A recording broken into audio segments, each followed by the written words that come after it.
ഏറെ കഠിനമായിട്ടുള്ള വ്രതമാണ് റംസാൻ വ്രതം. കാരണം നോമ്പ് ആചരിക്കുന്ന അവസരത്തിൽ പകൽ സമയത്ത് വെള്ളം പോലും കുടിക്കാറില്ല. അതായത് വിശ്വാസികൾ പകൽ മുഴുവൻ വിശപ്പും ദാഹവും സഹിക്കുകയും അള്ളാഹുവിനെ സ്മരിക്കുകയൊക്കെ ചെയ്യുന്നുണ്ട്. പകൽ സമയം വ്രതം അനുഷ്ഠിച്ച ശേഷം സൂര്യാസ്തമനത്തിന് ശേഷം, അതായത് ഇഫ്താർ സമയത്ത് ഈത്തപ്പഴം കഴിച്ച് നോമ്പ് തുറക്കുന്നു. ഈത്തപ്പഴം കഴിച്ചതിന് ശേഷം മാത്രമേ മറ്റു ഭക്ഷണ സാധനങ്ങളൊക്കെ കഴിക്കാറുള്ളൂ. അപ്പോൾ എന്തുകൊണ്ടാണ് വിശ്വാസികൾ ഈത്തപ്പഴം കഴിച്ച് നോമ്പ് തുറക്കുന്നത് എന്നറിയാമോ? അപ്പോൾ അതിനുള്ള ഉത്തരമാണ് ഇന്നത്തെ വീഡിയോയിൽ. ഇസ്ലാം വിശ്വാസത്തിൽ ഈത്തപ്പഴത്തിന് മതപരമായിട്ടുള്ള പ്രാധാന്യമുണ്ട്, ആരോഗ്യപരമായിട്ടുള്ള ഗുണങ്ങളുണ്ട്. മാത്രമല്ല ഈത്തപ്പഴം കഴിച്ച് നോമ്പ് തുറക്കുന്നത് ഏറെ പവിത്രമായിട്ടാണ് കണക്കാക്കുന്നത്.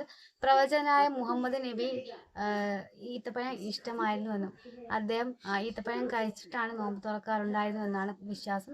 ഇസ്ലാം വിശ്വാസികൾ നബിയുടെ പാത പിന്തുടർന്നാണ് ഈത്തപ്പഴം കഴിച്ച് നോമ്പ് തുറക്കുന്നത്.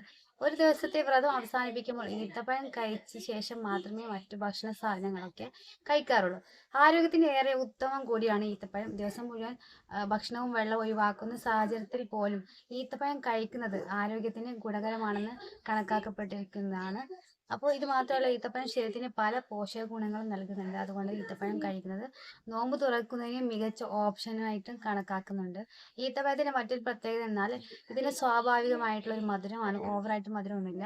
നമുക്കറിയാം, ദിവസം മുഴുവൻ ഉപവാസം അനുഷ്ഠിക്കുന്ന ഒരു വ്യക്തിയുടെ സ്വാഭാവികമായി ക്ഷീണം അനുഭവപ്പെടും. അപ്പോൾ എന്നാൽ ഈത്തപ്പഴം കഴിക്കുന്നത് വഴി തൽക്ഷണം നമുക്കൊരു എനർജി കൊടുക്കുന്നു. ഈത്തപ്പഴത്തിൽ ഗ്ലൈസമിക് മൂല്യം കുറവാണെന്നാണ് പറയപ്പെടുന്നത്.